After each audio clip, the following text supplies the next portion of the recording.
Branching in Git પરના spoken ટ્યુટોરિયલમાં તમારું સ્વાગત છે.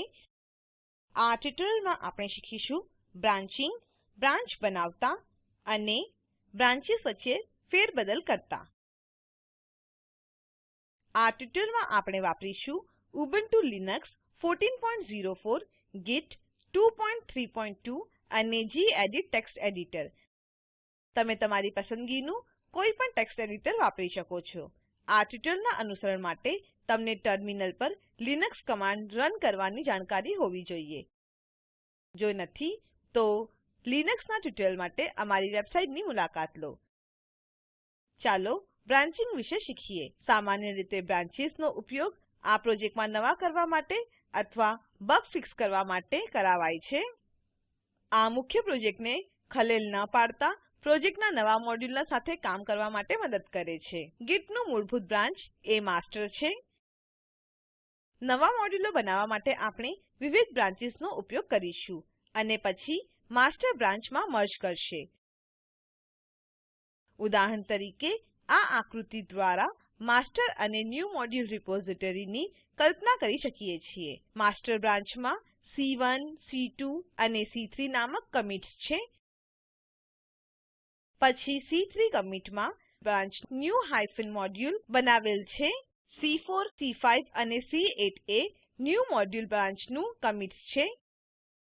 તે જ સમયે C6 અને C7 આ કમિટ્સ માસ્ટર બ્રાન્ચમાં બનાવેલ છે.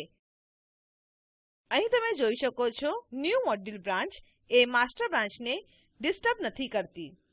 એક વખત ન્યૂ મોડ્યુલ તૈયાર થઈ જાય તો ફરી આપણે તેને માસ્ટર બ્રાન્ચમાં મર્જ કરીશું. આ ટ્યુટોરીયલમાં હું બતાડીશ કે બ્રાન્ચ કેવી રીતે કાર્ય કરે છે. મર્જિંગને આવનારા ટ્યુટોરીયલમાં સમજાવીશ. ટર્મિનલ ખોલવા માટે Ctrl-Alt-T કી એકસાથે દબાવો. પહેલા બનાવેલી આપણી ગિટ રિપોઝિટરી માયવેબપેજ ને ખોલીશું. ટાઈપ કરો cd સ્પેસ માયવેબપેજ અને એન્ટર દબાવો. પ્રદર્શન માટે હું એચટીએમએલ ફાઇલ વાપરવાનું ચાલુ રાખીશ. તમે તમારી પસંદગી અનુસાર કોઈપણ ફાઇલ પ્રકાર વાપરી શકો છો. ગિટ લોગ તપાસવા માટે ટાઈપ કરો git space log space -online અને એન્ટર દબાવો. પ્રથમ આપણે તપાસ કરીશું કે રિપોઝિટરીમાં કોઈ બ્રાન્ચ છે કે. ટાઈપ કરો git સ્પેસ branch અને એન્ટર દબાવો. પહેલા ઉલ્લેખિત કર્યા પ્રમાણે મૂળભૂત માસ્ટર બ્રાન્ચ દેખાડે છે. માનો કે મને ન્યૂચેપ્ટર નામનું નવું બ્રાન્ચ બનાવવું છે. ટાઈપ કરો git space branch space new-chapter અને એન્ટર દબાવો. બ્રાન્ચ લિસ્ટ જોવા માટે ટાઈપ કરો git સ્પેસ branch અને એન્ટર દબાવો. અહીં આપણે યાદીમાં ન્યૂચેપ્ટર બ્રાન્ચ આપણે જોઈ શકીએ છીએ. આપણે માસ્ટર બ્રાન્ચ સાથે એસ્ટેરિસ્ક ચિહ્ન જોઈ શકીએ છીએ. આ સૂચવે છે હમણાં આપણે માસ્ટર બ્રાન્ચમાં કાર્ય કરી રહ્યા છીએ. ન્યૂચેપ્ટર બ્રાન્ચમાં જવા માટે ટાઈપ કરો git space checkout space new-chapter અને એન્ટર દબાવો. બ્રાન્ચનું નામ તપાસવા માટે ટાઈપ કરો git સ્પેસ branch અને એન્ટર દબાવો. એસ્ટેરિસ્ક ચિહ્ન જોઈને આપણે સમજી શકીએ છીએ કે હમણાં આપણે ન્યૂચેપ્ટર બ્રાન્ચમાં છીએ. આગળ હું story.html ફાઇલ બનાવીશ અને તેને ડેમોન્સ્ટ્રેશનના ઉદ્દેશથી કમિટ કરીશ. ટાઈપ કરો gedit space story.html space ampersand અને એન્ટર દબાવો. મારા પહેલાથી સેવ કરેલ રાઈટર ડોક્યુમેન્ટમાંથી હું અમુક કોડને આ ફાઇલમાં કોપી અને પેસ્ટ કરીશ. ફાઇલને સેવ અને બંધ કરો. જ્યારે આપણે કોઈ ફાઇલને ઉમેરીએ અથવા કાઢીએ છીએ, આપણું કાર્ય કમિટ કરવાનું ધ્યાનમાં રાખો.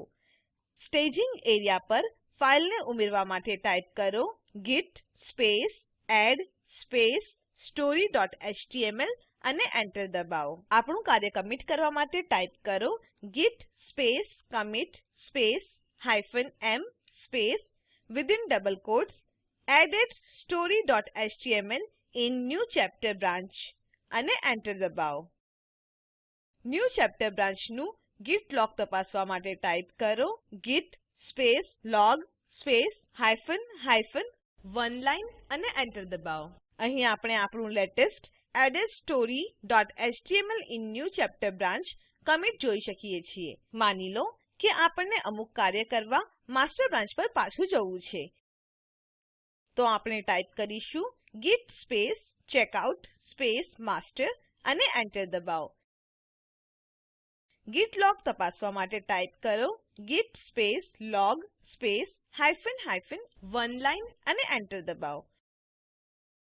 અહીં આપણે added story.html in new chapter branch કમિટને જોઈ શકતા નથી કારણ કે તે કમિટ ફક્ત new chapter branch થી સંબંધિત છે. ચાલો ફોલ્ડરની વિષયવસ્તુ જોવા માટે ટાઈપ કરો ls અને એન્ટર દબાવો. અહીં પણ આપણે story.html ફાઈલ જોઈ શકતા નથી. આગળ આપણે history.html ફાઈલમાં અમુક ફેરફાર કરીશું. ફાઈલ ખોલવા માટે ટાઈપ કરો gedit space history.html space ampersand અને એન્ટર દબાવો. ચાલો અમુક લાઈનો ઉમેરીએ. ફાઈલને સેવ અને બંધ કરો. આ પોઈન્ટ પર આપણું કાર્ય કમિટ કરવા માટે ટાઈપ કરો git space commit space -am space within double quotes added chapter 2 in history.html અને એન્ટર દબાવો. હમણાં સુધી આપણે માસ્ટર બ્રાન્ચમાં કામ કરી રહ્યા છીએ. હવે આપણે કરેલા કમિટ ન્યૂ ચેપ્ટર બ્રાન્ચમાં દેખાય છે કે તે જોઈએ. ન્યૂ ચેપ્ટર બ્રાન્ચમાં જવા માટે ટાઈપ કરો git space checkout space new chapter અને એન્ટર દબાવો.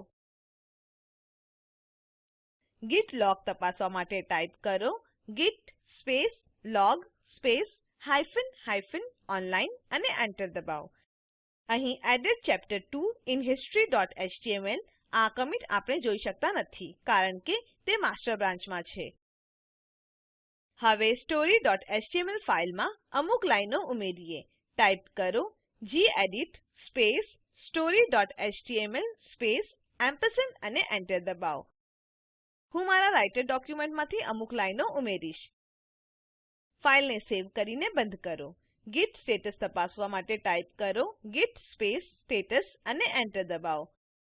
નોંધ લો કે આ સ્ટેજ પર આપણે આપણું કાર્ય કમિટ કર્યું નથી. કમિટ કર્યા વગર જો આપણે ત્રીજા બ્રાન્ચમાં જવાનો પ્રયાસ કરીશું તો શું થશે? આપણને એરર મળવું જોઈએ. હવે માસ્ટર બ્રાન્ચ પર જવાનો પ્રયાસ કરીએ. ટાઈપ કરો git space checkout space master અને એન્ટર દબાવો. આ એરર દેખાડે છે. ફેરફારને કમિટ કર્યા વગર આપણે અન્ય બ્રાન્ચ પર સ્વિચ નથી કરી શકતા. પણ જો આપણે કરેલા ફેરફાર મહત્વના ન હોય અને આપણને તેને કમિટ કરવો ન હોય તો શું? તો આપણે સ્ટેશિંગ નો ઉપયોગ કરીને તે કરી શકીએ છીએ. આપણે સ્ટેશિંગ વિશે આવનારા ટ્યુટોરિયલમાં શીખીશું. હમણાં માટે -force ફ્લેગનો ઉપયોગ કરીને જબરદસ્તી આ બ્રાન્ચથી બહાર જઈશું. ટાઈપ કરો git space checkout space -force space master અને એન્ટર દબાવો. ફરી એકવાર આપણે ન્યૂ ચેપ્ટર બ્રાન્ચમાં જઈને તપાસ કરીશું કે ફેરફાર રદ થયા છે કે નહીં. ટાઈપ કરો git space checkout space new chapter અને એન્ટર દબાવો. story.html ફાઈલ ખોલવા માટે ટાઈપ કરો gedit space story.html space ampersand અને એન્ટર દબાવો. અહીં આપણે જોઈ શકીએ છીએ કે આપણે કરેલા ફેરફાર રદ થયા છે. ચાલો gedit બંધ કરો. આગળના ટ્યુટોરિયલમાં આપણે ન્યૂ ચેપ્ટર બ્રાન્ચને માસ્ટર બ્રાન્ચ સાથે મર્જ કરવાનું શીખીશું. આ સાથે આપણે આ ટ્યુટોરિયલના અંતમાં આવ્યા છીએ. ચાલો સારાંશ લઈએ.